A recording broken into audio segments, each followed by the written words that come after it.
Hello, everybody, and welcome back to another episode of The Log Show here on YouTube with the new and improved set. As you guys see behind me, the jerseys are gone. I put a little bit of effort into what I'm doing here. Not only that, I do have a special guest here. If he does want to say something, here he is, a good friend of mine, Joey Snacks, over here to the side. How you doing, Joe? I'm doing good, Logan. Glad to be here. Excited to talk some sports. So that is what we got for you guys today. As I try to mess around with the mics just so we get a little bit less echo there between me and Joe. But I fixed it up there. A lot has happened in sports in my little hiatus that I have here. Congratulations to the men's and women's hockey team, both winning gold. Jack Hughes, now New Jersey Devil, and an American hero after scoring that gold medal goal. We are getting close to the WBC in baseball. That starts later this week. It is the month of March as well. I'll talk about a little bit of March Madness. As the show ends, we'll talk a little bit of baseball, stuff like that. But because I do have my friend Joe here, who is a huge football fan, I do want to talk about what is going on across the entire NFL. And what that is right now mainly is we'll start with the major news. Actually, Joe, we weren't even planning to talk about this, but I do want to get your opinion a little bit on this. So I will definitely ask you a little bit about this. But we have Breece Hall officially getting his franchise tag today, and we talked about this a little bit yesterday when we were doing our planning for the show, we talked about how possibilities of landing spots for Jeremiah Love, and we talked about maybe the Jets late in the draft, especially with Breece Hall and how this contract stuff is going on and stuff like that. So they lock Breece Hall down as they get contract disputes in and stuff like that. I mean, I think Breece Hall is a big part, I think, for what the Jets want to do for the future, especially getting rid of Sauce Gardner, getting rid of Breece Hall, and getting rid of a lot of pieces there. And now trying to secure Breece Hall, at least extending the time that they could talk about a contract extension, him not going into free agency today. But with that, I think that kind of takes away the landing spots for the Jets as a later landing spot for Jeremiah Love.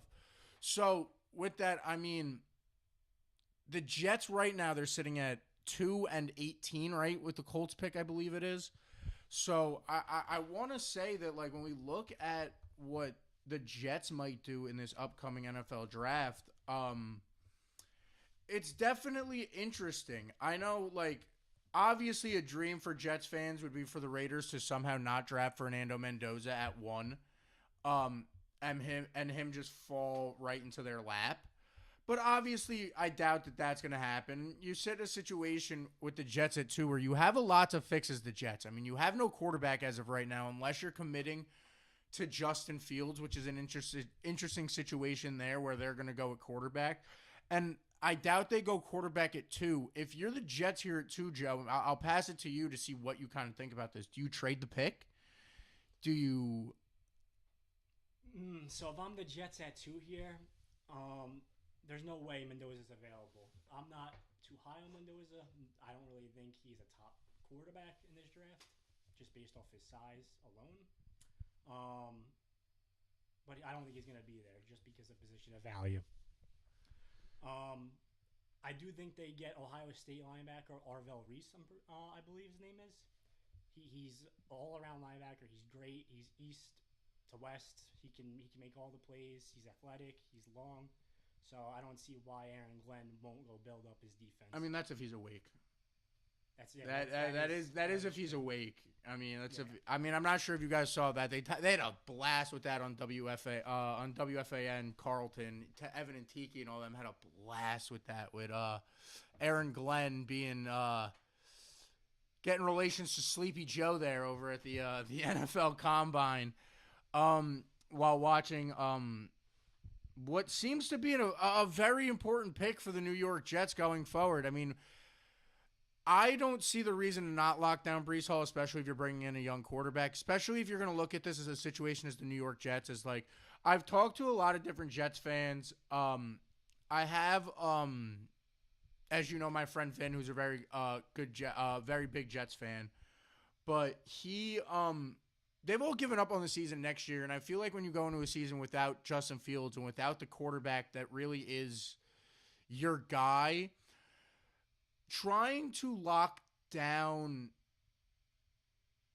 Breece Hall is not a terrible idea to bring in those weapons with a Garrett Wilson and stuff like that. But when you look at the board, and I especially talk about, because we go back to bringing up Jeremiah Love, it's like Arvell Reese at 2 is not obviously a bad decision. We saw the combine he had. He ran a faster 40 than CeeDee Lamb. Like, he looked like an absolute stud at this NFL Combine. But also, do you oppose the ability of them maybe trading back? You know, maybe looking at a situation where they trade back to a 6 with Cleveland, a 7 with Washington, even an 8 with New Orleans, and maybe they go with something that a lot of people have been asking for, and like a Carnell Tate or a Mekhi Lemon or someone like that as a second weapon to help Garrett Wilson, who clearly, like, the load got to Garrett Wilson this year. He got injured early, and it clearly showed in the Jets' offense. I mean, he was out for half the year and still ended up as the team's leading receiver. You know what I mean? So, like... Yeah, so, I mean, that wouldn't be a bad idea. They definitely need to go and get a playmaker for that offense other than Garrett Wilson and Breece. So trading back and doing what you said wouldn't be a terrible situation. But the Jets do have a lot of picks, so I don't think they really go back and trade for more when they have a lot in the back end of the draft. So I think they're just going to go with the best player available, and then they're going to be their draft philosophy throughout the entire thing. Get the best player available. I mean, yeah. I think it's surprising. I think another one that we definitely have to look at that is definitely an interesting, I don't know, an interesting thought to have here with both of these teams is, or not both of these teams, with going forward and, like, especially with the Jets' decision here with this, you also have a situation with, you also have the situation with what just happened with Kenneth Walker. And I'm not sure if you saw that this morning because I know everything that was going on, but he didn't get the contract or the franchise tag. So he's set to be an unrestricted free agent. So you look at that situation over there in Seattle,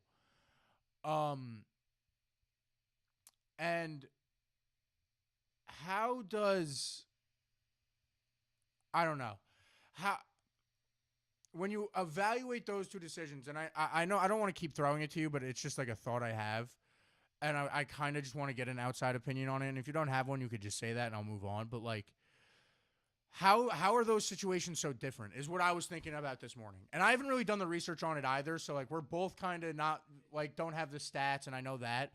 But, like, how does that situation differ is where it kind of confuses me in the sense of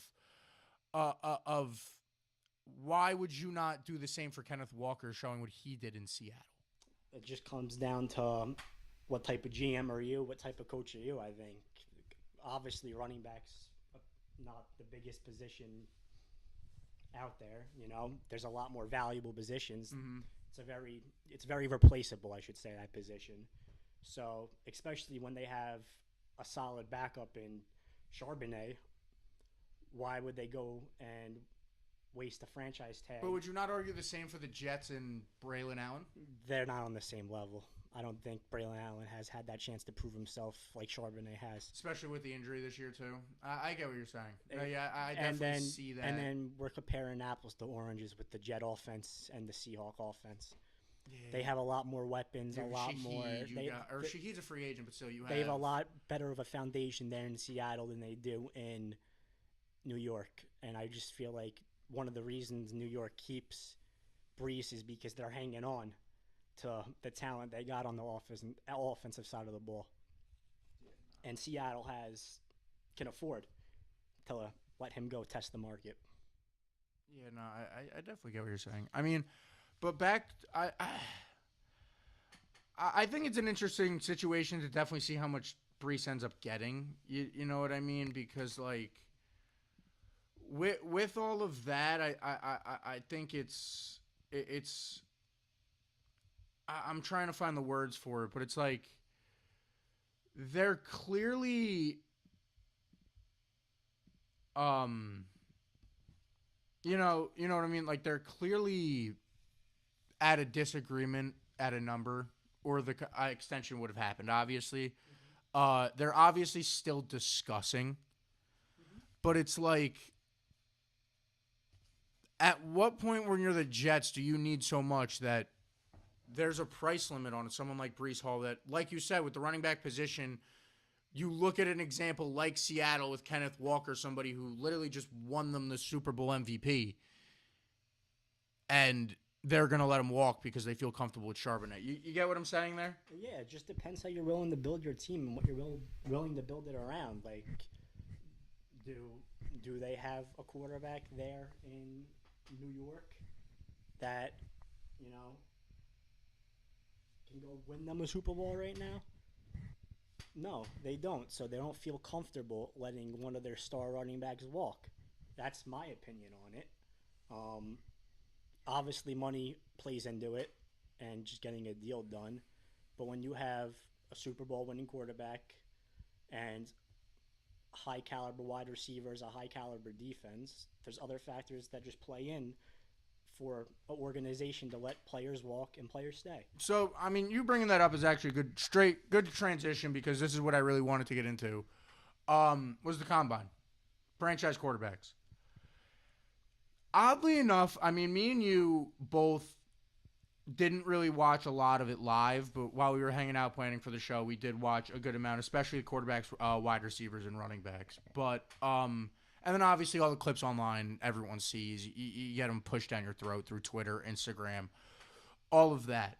Mm-hmm. I feel like surprisingly enough, and I don't know if this is one of those years that it's just so bad that it's starting to look good. You know what I mean? It's starting to look like one of those.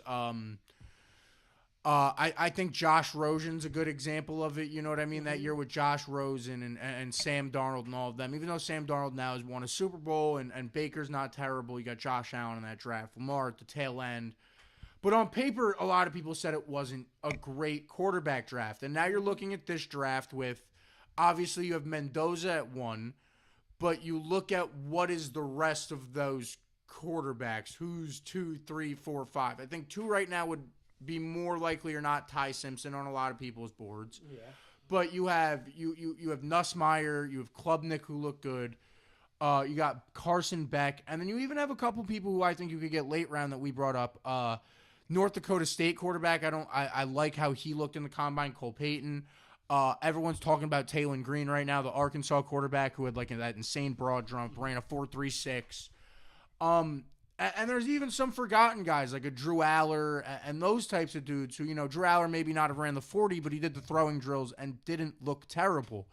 So if you're the New York Jets, do you maybe, I don't know, I don't want to say late first round, but I do want to say, maybe in general you look at everything and maybe you go, maybe you feel confident that you can possibly get a quarterback in this draft.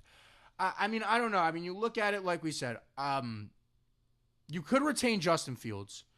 You have the offer of Kirk Cousins. You have the offer of Derek Carr possibly coming back from retirement, which I'll look into the camera and say this directly to the New York Jets. If you would like to give the Saints, honestly, even like a fresh football for Derek Carr, I'd be so happy. I'd be so glad to get that return. Any return. If Derek Carr, if that, like, Vin, I don't know if you're watching right now, but I remember my friend Vin texted me when the rumors first started, and I texted back in all caps. I go, oh no. Like, oh no. Do not go near a Derek Carr. And I think, as a Saints fan, I mean, I have a firsthand, obviously, firsthand thought behind it. I can't remember the right word that I'm thinking of here, but there are thoughts and feelings behind Derek Carr and the confidence that I did have going into Derek Carr to start his journey as a Saint. But to no means do I think that... I mean, bro, there's no way. Derek Carr's not a starter. I'm sorry. Like, I know I'm getting off topic here and we had, like, our plan. But I'm just thinking of, like, Derek Carr's not a starter. Derek Carr has the talent to be a starter. Does he have the physicals anymore? No. I don't think he has the physicals anymore. I think he's on the older side. When you talk about retaining Justin Fields, they're kind of forced to do that. They have one more year left on his contract, so I don't see why not give the man one more shot. Yeah, Derek Carr's staying on the couch, though, for sure. He's not coming back. Right, I think a more reasonable option. Maybe Arizona? I think this would be a more reasonable option for the New York Jets if they were looking to bring in quarterbacks. And it would be Andy Dalton of the Carolina Panthers. Ooh, that's one I actually haven't heard. That's an interesting one. He has ties, I believe, to Frank Wright. That is in New York. Yeah, no, he does because they were both in Carolina together. Frank Wright's the man that brought him in over there at Carolina, and I think that he would be a great bridge. He has an accurate He's arm. a very good bridge quarterback. I mean, definitely still on the older side, but like I think if you're deciding between him and Derek Carr, I mean, let's start here. First of all, he's more. The biggest argument is if Derek Carr comes back, obviously the Saints have the right, so you technically have to give up some sort of capital. Yeah, There's no point to give compensation up for that. Exactly, but also, if you're not restructuring the contract, I don't see why you wouldn't go with like an Andy Dalton. I definitely see. I don't disagree with that at all. Like especially if you're the Jets, you have all that draft capital. Why not go trade a late pick for Andy Dalton, like a 5th? That'd be perfect for Andy Dalton. Bryce Young's the future there in Carolina anyway. It's not like Dalton's going to be... What do you feel about Kirk Cousins? Because that's also someone who's being brought up a bunch. He's obviously out in Atlanta. But that's another person who, if you don't restructure the deal, that's a lot of money on the book. That is a lot of money on the books for a bridge quarterback in Kirk Cousins. I don't think he's worth the investment at this point in his career. He's more... I think he's better off trying... Yeah, it's hard. Kirk Cousins is in a weird spot. My opinion on Kirk Cousins is weird because he can be a backup on all 32 teams if he wanted to, or he could have a chance to start on one of these, like those 3 teams, like in Arizona. But like, it just depends. Arizona's not drafting a quarterback, and I feel like they're stuck with Jacoby for another year. I think they're committed to that. I want to say the word stuck. I think they're committing to that. I heard reports also, speaking about Arizona, that brother connection with Matt and Mike, that since they have that connection, they might bring Malik in. That see something. Yeah, okay. Because that's now bringing that up as well. Like, that's another option for... I love how we had this whole plan, and now we end up in this deep conversation about the New York Jets. But, like... We bring up free agents, and Malik Willis, obviously, I mean, gonna be a lot of money. They've already said it, that he's gonna be upwards of $30 million. It's guaranteed with, like... 20 to 30. Yeah, but the way that the market goes, it's guaranteed he's getting roughly $30 million. Whether that's all guaranteed or not is where everything else comes into it. But you look at... a situation like that, like him trading for Kyler, if they are dead set on Malik over there in Arizona, Kyler's now available. You have Tua available, who's in the same division. You have Geno available. Like, I guess this is more the question I'm going back. If you're the New York Jets going into this next season, are you... Because, this would be the question I have. Are you going to sign a free agent quarterback, or are you going to trade for a veteran bridge? Are you this dead set as the New York as the New York Jets on this next quarterback class that is going to be, at least as of right now, I mean, we thought he was going to come out this year, and he's not because he had a worse year than expected. But this quarterback class of next year that looks to be... DJ Lagway, Arch Manning, Trinidad Shambles, Lenora Sellers, if he comes back from injury well, that group of guys that you're going to, that is that where you should look? Is a bridge quarterback to then bring them in and develop them, or possibly go with one of these younger guys that maybe didn't work out in their first spot, like a Malik, even though he now has had time in Green Bay in a second spot, but like a Malik Willis, like a Kyler Murray, like a Tua. So personally, if I'm the Jets, this is how I would attack it. I would build around everything around that quarterback. So I wouldn't even touch a quarterback in the first round, man. I would pick offensive playmakers. Well, yeah, draft-wise, I agree with that completely. And if there is a solid quarterback like a Ty Simpson there in the second round, mid-second round, why not go and take him? I wouldn't consider that a reach. But if someone of that caliber of quarterback's not there, I would just stick it out with Fields, trade for a Cousins, a Dalton, a Flacco, someone of that caliber for the bridge quarterback, and then try this again next year. Can you stick it out with Fields though? I mean, you brought up the name, but who knows? And I'm not saying obviously I know we like to hear, especially because both of us aren't Giants and Jets fans, we like to have that unbiased opinion. But with the New York media and everything and the way that the season went with being benched, and can you bring back Justin Fields as a starter as well? You know what I mean? You just did it with Aaron Glenn. You went 0-8. You went 0-9. You started the season 0-9. I don't think he could be the clear-cut starter, but I do think he gets a chance to prove that he can start again. So I think you bring in competition, which is why I say don't reach for a quarterback. If Ty Simpson's there, mid-second, pick him. If not, go with the Kirk Cousins, Dalton route. Sign a backup for competition. I mean, yeah, I think the quarterbacks are interesting. You talk about reaching for a quarterback, and that just brings up another thought for me. As I'm bringing up a mock just to kind of get the order, the draft order in my head too. When we bring up those teams, right, there's teams every year that I feel people forget are kind of in the quarterback hunt. And may take a stretch, you know what I mean?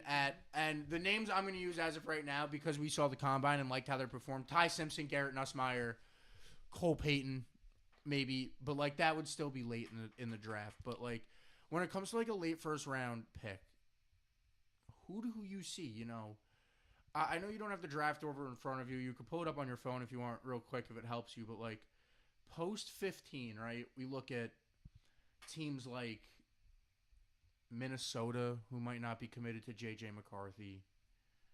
The Pittsburgh Steelers, who as of right now, your starter is Mason Rudolph. And Mike McCarthy is not estranged to drafting a rookie quarterback late in the first round to rebuild a historic franchise with. Mm-hmm. There's a very notable one that I know you remember pretty well, who came out of Cal, who was a pretty good quarterback for you guys over there in Green Bay, that was drafted what? It was like he was like 26 maybe. Yeah, right. It was like 20 something though. It was definitely in the 20s. Yeah, I mean, there's a lot of interesting teams that could take quarterbacks. Pittsburgh's a whole different conversation we can have for another time. You have Cleveland at 24. I think I don't know what to think. There's a lot of openings, so a lot of teams can go one way. A lot of teams can go another way. I'm a big believer in building your team before you go get your quarterback. That way, when you bring in that young quarterback, it's easier for him to thrive. Now, here's what I'm seeing. Sorry to cut you off there, but I just see him. I mean, the mock draft has him taking Gerard McCoy out of Tennessee at 29. Could you see the Rams doing it? Like, I like to bring that up. I like to bring up the what ifs of the wild picks that we could all not see a team doing. I could see any team doing anything because it's a draft. Yeah, it's a draft. I bring it up every year on this show. I know I bring it up to you every year when we have our private conversations. At the end of the day, it's a guessing game. They're all taking a guess. They're all taking a shot on the dude. I don't think that happens though. Just because there's too much of an investment in Stafford. So yeah, I know the quarterback would be on a late round rookie deal, but still, you can get a player to help him win now to go back to the Super Bowl. You were 1 win away from the Super Bowl. Speaking from a Green Bay fan, that's what you should do when you have a superstar quarterback. You should go and ahead to get him every piece available to help him win instead of drafting their replacement while he's on the roster. But there are exceptions because there are those mediocre quarterbacks that need to be that bridge. Because like another interesting thing they have here, which we could always see, which we saw what the Giants do last year, is, I mean, you always have those teams like, I mean, I doubt the Jets do it because they have 18, but you have the teams like in Arizona that are at the top of the draft that you could always see trade back in for like a Ty Simpson, a Cade Klubnik. Yeah, that all just depends on what they do with Kyler. Do they stick with Kyler? Do they cut him? I think Kyler's done. I personally think the same. I think he's gone, and I think he's like a veteran backup for the next 2 years. It's like, I don't think maybe he gets a shot like a Darnold somewhere.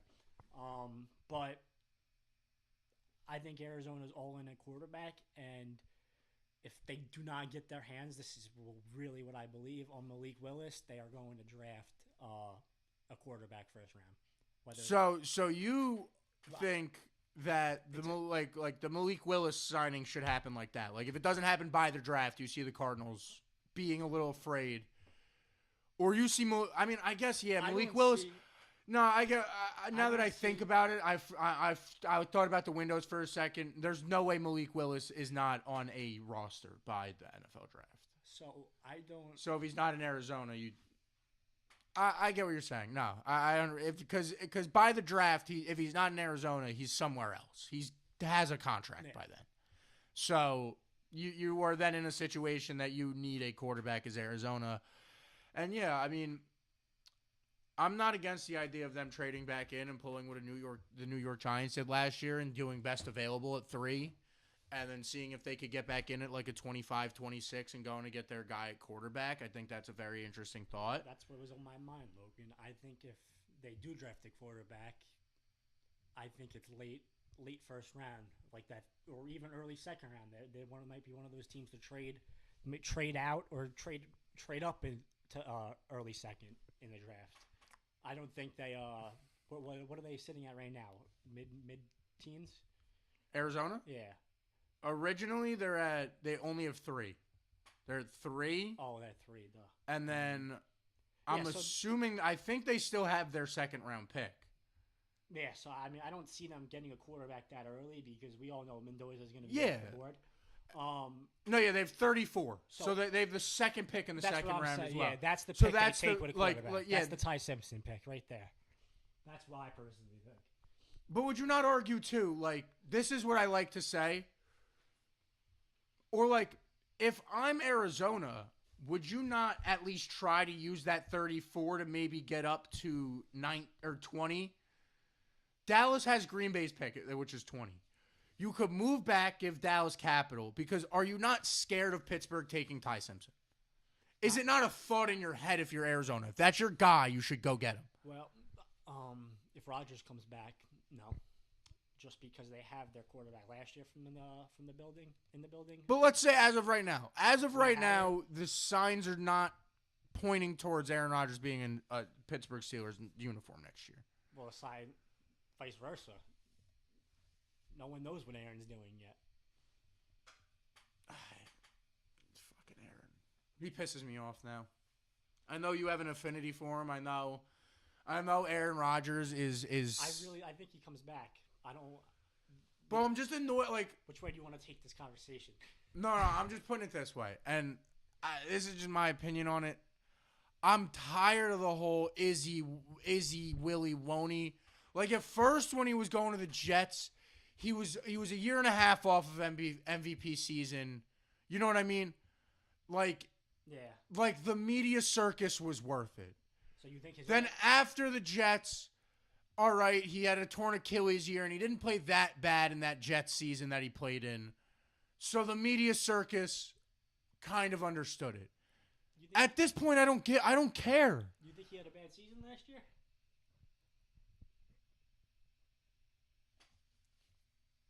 I don't think he played well. I think he played above average, and I think if you always look at Aaron Rodgers' I think he played at average. I think if you look at Aaron Rodgers' stats, he played above and beyond for so long in his career. Now that he came back down to earth and he's at this average, a little below elite, but average point, people are hating on him because the numbers aren't where they once were, but they're still solid numbers at the end of the day. But they're not Super Bowl winning numbers. They're winning numbers. They're Derek Carr numbers. I'll tell you that right now. Aaron Rodgers right now is putting up the same numbers Derek Carr did first year in New Orleans, last year in Oakland. I don't know how you're going to compare Aaron Rodgers to Derek Carr. Aaron Rodgers is just a physical stuff. Current Aaron Rodgers is as good as prime Derek Carr. The man had a little over 3,000 yards. Or not even prime, slightly after prime. Because prime Derek Carr was an MVP candidate for that 1 year. He had a little over 3,000 yards, 24 touchdowns, and 7 interceptions. If that's a rookie quarterback doing that, everybody's praising him. Say the stats again. A little over 3,000 yards. He had 3,322 yards, 24 touchdowns, and 7 interceptions with a quarterback rating of 94. If that's a rookie quarterback doing that, people are praising that rookie quarterback because he's younger and he has room to grow. I don't say they're praising him, but again, yeah, but because he has room to grow. This is a steady decline. But Aaron Rodgers has gotten worse every year since leaving the Green Bay Packers. Yeah. That is not That's not a crazy sentence to say. That Aaron Rodgers has gotten worse every single season since. Physically, I think his mental is right there still. I think he can call plays with his eyes closed and hit his receiver with his eyes closed. Well, mentally, is he on or off Percocets? Because that's two different Aaron Rodgers.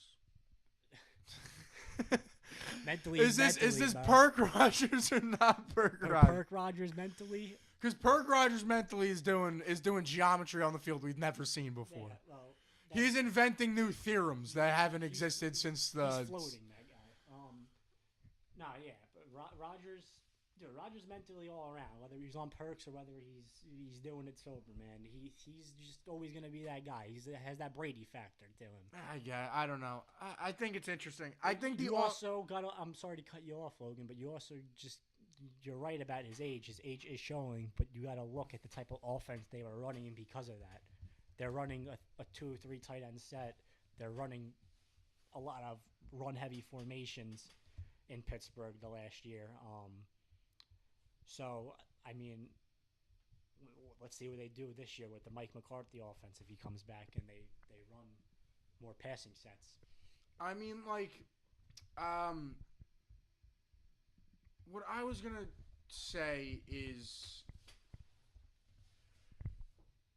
I feel like we have to at least agree that there's no way Aaron Rodgers plays anywhere outside of Pittsburgh, though. No, I think it's either he's with McCarthy or he's retired. I think there's just so much familiarity in Pittsburgh at this point. Yeah, exactly. The familiarity with McCarthy. Exactly.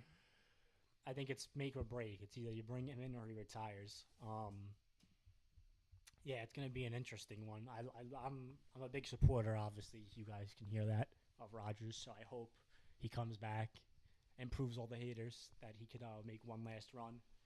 Because, I mean, like, bro, that AFC is interesting. And a lot of teams that, like I mean, we plan to talk about this, so this was kind of my transition into this to at least talk about it a little bit. Like, the AFC has gotten good, and, like, teams are getting better where you look at Houston making moves out here. They just got David Montgomery at a position that, as much as we talked about it last night where you had a Joe Mixon, you had a Bradley Chubb, two dudes who are older, a little bit more injury prone.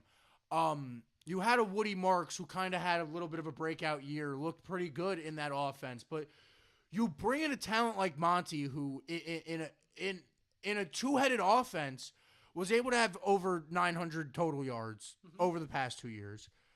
But the Lions clearly committed to Jahmyr Gibbs.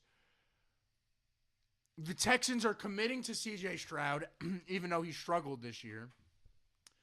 So, like, you look at that situation, and if I'm Pittsburgh, I mean, I don't know, because I brought up Houston to try to talk about it, but I guess Pittsburgh, you could look at the situation where you could at least evaluate your decision, and you could look at it as Cleveland, rebuild, Baltimore, new head coach, us, new head coach, Cincinnati, kind of in the midst of a rebuild, not yet, but getting real close to one. Making tweaks. So, like, but I don't see where, as Pittsburgh, you don't just hit the reset button, because I don't see where a world where you win a Super Bowl with Aaron Rodgers. Well, so why delay that any longer? You look at their roster; they have phenomenal athletes, superstars in Cam Hayward, T.J. Watt. Oh yeah, well yeah, I won't doubt that. The defense is exceptional. I mean, you have an aging superstar like in Jalen Ramsey, but yeah, you have T.J. Watt, Cameron Hayward, who's also aging but still great. You have a lot of good pieces there defensively. So I think this is what I personally. You still have DK, who's a stud. Exactly exactly. I think the mindset of the general manager of the Pittsburgh Steelers is let me close my window when these guys leave on the defensive side of the ball, just because they're taking up so much cap space and they're a big chunk of their team, if you get what I mean. So you got these players in the building, instead of letting these guys walk because you know they're exceptional players, let them try to go for that ring chase one last time before they're out the door for good. Before you can't bring them back. Yeah. I mean, I don't know. I don't know if that made sense to you. It's going to be interesting. I mean, obviously we got a lot coming up. I mean, it's all jibber jabber. as much as we talk about it. But this is where this show gets fun. I mean, it is only 3:30, but we're going to have some fun here a little bit. This is where the show gets fun, where I say this to my fans all the time, and Joe will go on the mic and accentuate it. Me and Joe are football fans through and through. We like baseball. I like basketball. Joe doesn't like basketball as much. Joe's a big Knicks fan as well. But we watch, but we're casuals. But I do like to talk about it. So, like, we were having a little bit of conversation pre-show, so I want to talk about it. The New York Knicks right now. The New York Knicks. We got 20 minutes before the show ends, so we'll have a little bit of New York Knicks talk. And then you guys did like the pack openings last time, so we got Top Stadium Series, some UFC packs in here. Got the checklist up on my laptop to see what autos and stuff we're possibly trying to pull in these packs. So that's always fun. So we'll get that towards the end of the show. But the New York Knicks, as of right now, Joe, as I slowly look it up and talk, the New York Knicks are currently, if I remember correctly, I know you're also going to be looking this stuff up on your phone, currently sitting at third in the East. You're 7 games behind Detroit in first. But I mean, how much as the casual fans that we are, but that just like to talk and like to represent the casual fan, do you feel like this Knicks team is that much of a championship contender?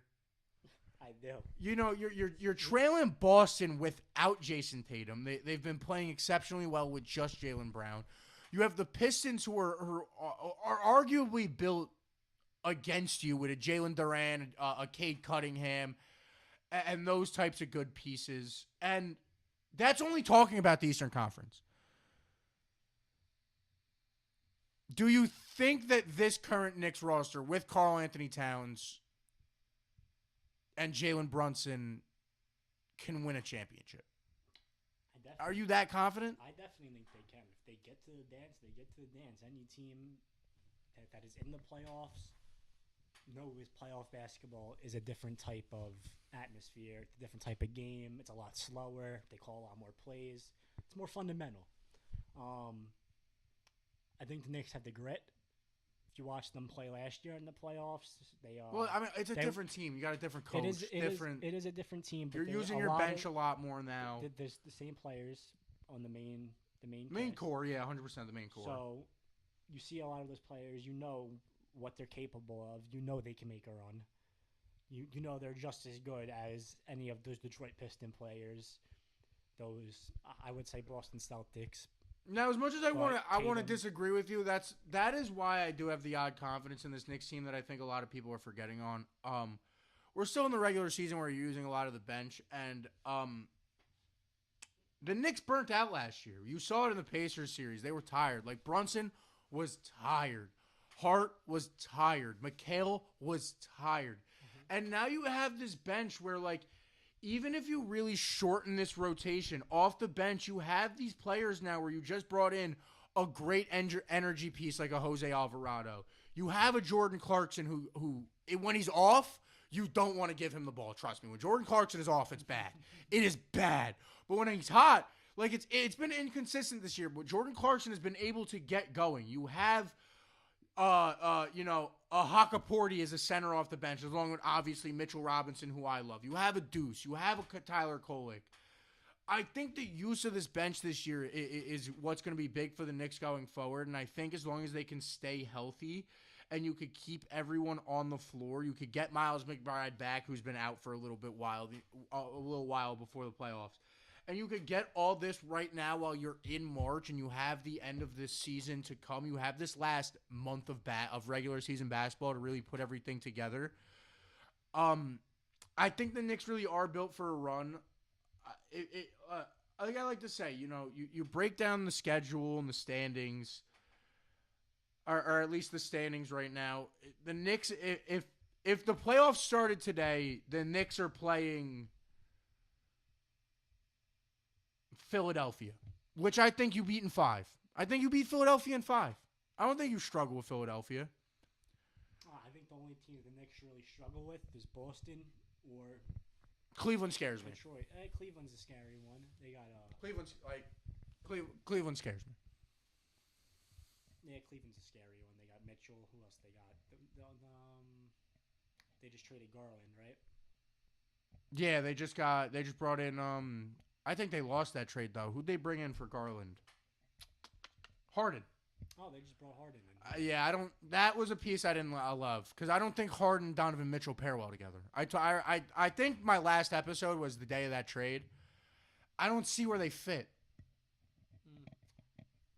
Well, Harden's a jock, so you know he's gonna need his touches. That's what I mean. Like it's two touch-heavy guards. Yeah. Unless you had a way that Harden's agreeing to run a bench unit, but I don't. Yeah. I haven't watched them play since the Harden trade, but I don't see a world where Harden's coming off the bench. Mitchell's good off ball. I feel like too. He's a good cutter. He can get to the rim. Yeah, I don't know. He could facilitate a little bit too. I don't know. It's interesting. Yeah, I don't know. Season's coming to an end though. That's gonna be exciting. We'll talk about that more. Do a little bit more research so we could, actually talk about it. Because me and him, I mean, at least I can talk for myself. I can't talk about Joe recently, but I talk for myself. I haven't watched the Knicks in about a month. I've been watching from a distance. So definitely as the playoffs get in. Another thing I want to touch about that I'm definitely going to be talking about on the show. So I'm going to be pressuring Joe into watching the games, even though they're going to be some early in the morning, some late night. I'm excited for, and Joe, I don't know if you watched this 4 years ago. Do you know what the WBC is? The World Baseball Classic? I do, yeah. So, it actually started today. Wow. Oh, no. These are today's the exhibition games where they play, the international teams are playing against some professional teams. Yankees, by the way, up 7-0 on the Panamanian team. Wow. The Yankees, without some of their stars, up 7-0 on Panama. Just pointing that out. But, World Baseball Classic does start tomorrow, if I do remember correctly, checking the schedule. It does. It starts at 10 o'clock tomorrow night in the Tokyo Dome. Taipei versus Australia. Wow. Two teams you love to play baseball, right? Yeah. Who doesn't love to watch Chinese Taipei and Australia play baseball?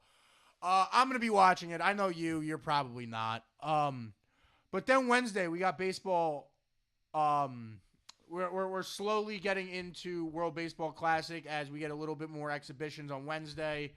And then the Classic pool play really begins Thursday on the 5th. Australia, and the Czech Republic, Korea as well, and all in the Tokyo Dome. So World Baseball Classic coming up. That's going to be fun, as well as pitchers, catchers, baseball. So I can't wait for the Yankee season. I mean, to talk a little bit about it, I think expectations are sky high for the Yankees this year. Joe, you got your Yankee fitted on. I know you're over there off camera, but you're going to agree with that, right? Yankees, It's World Series or bust. Yeah, Yankees. It's always World Series or bust for them, the New York Yankees. Yeah, I think you brought back Bellinger, you brought back Judge with the pieces. You got Cole back. I think with the Yankees, everything is set in stone. And as the season gets underway, we'll definitely talk about that more. But we're going to get into this pack opening now, guys. So I don't know how hyped you guys are for this. I don't even know who's still watching. Maybe nobody's watching. Here's our slow zoom that we get when we get the cards.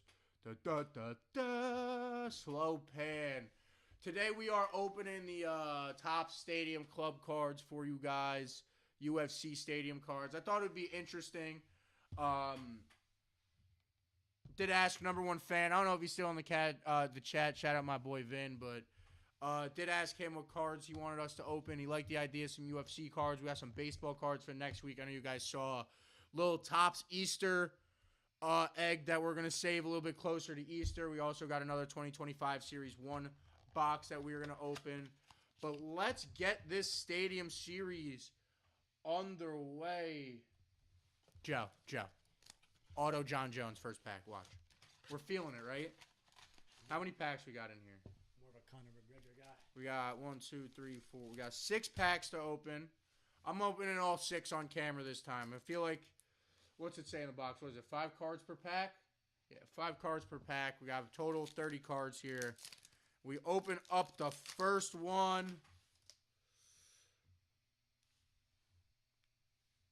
May Chase on.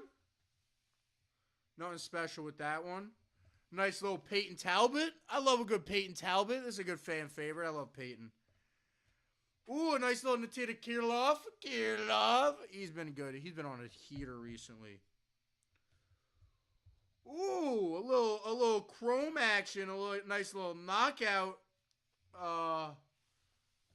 Little chrome. Who was it? It was Alexander Rakic. Nice little full art there. And then the alt art, the teal Mesut Gamrot. He's been on a heater recently too over there in the UFC. Shout out Gamrot. Let's get another one of these packs open. Let's get another one. How's the chat looking? How you guys feeling in the chat for you that is watching the pack opening as we get this next one open? And it is with a sidewards alt art Sean Brady here for those of you guys can see that one. All right, that's a fun starter. We got the BMF champion Max Blessed Holloway. Nice little Maxie Holloway. Brendan Allen, nice in his nice little raccoon skin hat there. You got the raccoon hat right there.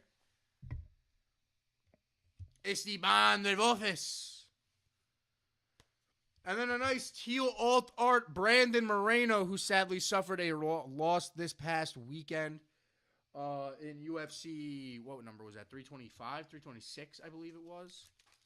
Tough loss for Moreno this past weekend for him. Ooh, I already saw the back of this card, bro. The back of this card. Ooh, Tracy Cortez. I hope that's an alt art. That'd be a dope one.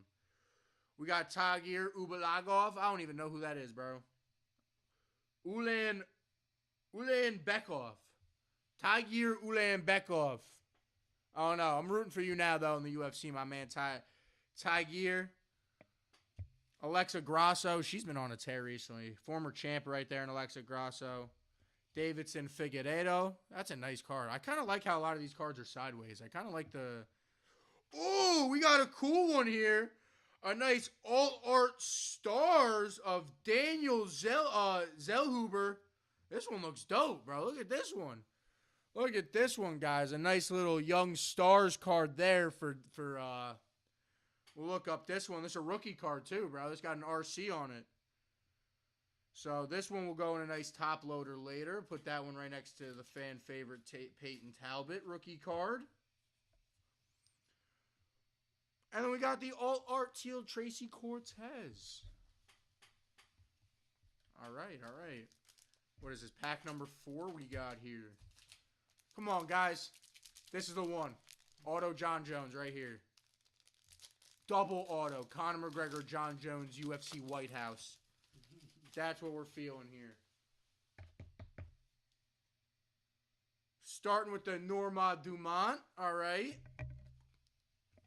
Fareed Basharat. All right. The Chrome Victor Henry. We got another Chrome card. I like the Chrome cards. I got a shiny. They're kind of dope. Ooh. A nice little, another alt art action.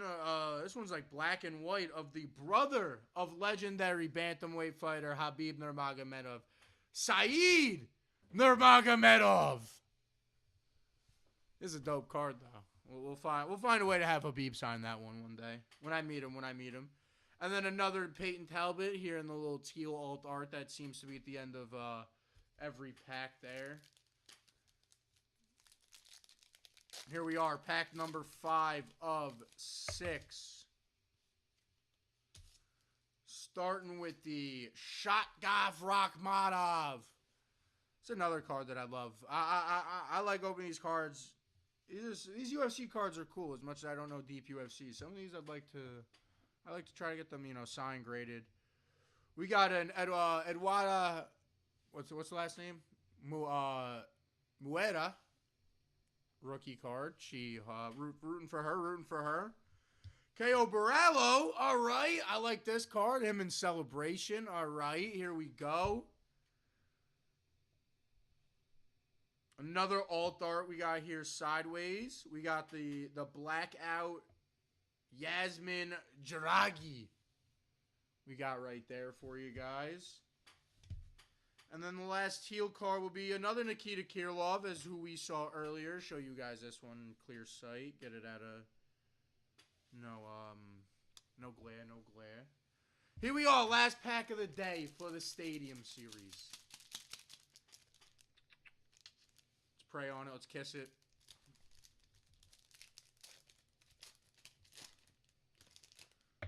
Let's see what we got in here. Let's see if this is a TikTok clip waiting to happen right here, right? Jan Zohan, sideways. A nice sideways alt art right there. Benoit Saint Denis. Hey, this one's got names in it. This one's feeling good already with two big names. Two big names with Jan Zohan and Benoit Saint Denis. Benoit Saint Denis, former candidate. Ooh! Another nice chrome rookie card here of Vincinius Oliveira. Ooh, look at that one. That was kind of nice. Not sure if you guys can see that there without the glare. Oh, and we get the Power Pack Top Stadium Club Tatiana Suarez. Is this numbered? I don't know if this is numbered. This is a dope card. This was the pull of the pack, baby. Here we go. The Tatiana Suarez. I'm going to do a little research in a second here on this Power Pack Tatiana Suarez. Let's see, guys. Let's see.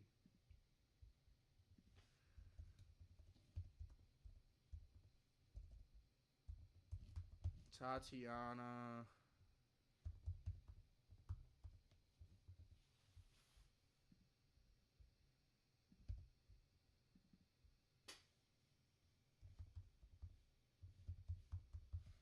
Let's see it, guys. Let's see it. Let's go to Sports Cards Pro. Hey, ungraded. It's this card's doing pretty well. We got a good one here. Power Pack Tatiana Suarez. And then end it with the alt art next. Holloway. That's all I got for you guys today. Thank you guys so much for tuning in. I appreciate it so much. Thank you, Joe, for being here today. Hopefully we will see more of him more often. March Madness coming up. It is the month of March. We got all of the conference tournaments starting. We'll talk about that more next week. I'm going to talk to my friend Ryan, a good St. John's friend, see if he could join us for FaceTime next week. Talk a little bit about some college basketball as March hits us. But thank you guys so much for tuning in. We had 22 viewers at some point. This was my highest viewed episode in a very long time. So thank you guys so much for tuning in. Thank you, Joe, for being here. I will see you guys all soon. Follow me on all the socials, as you guys know. Thank you guys so much for tuning in again. Peace out.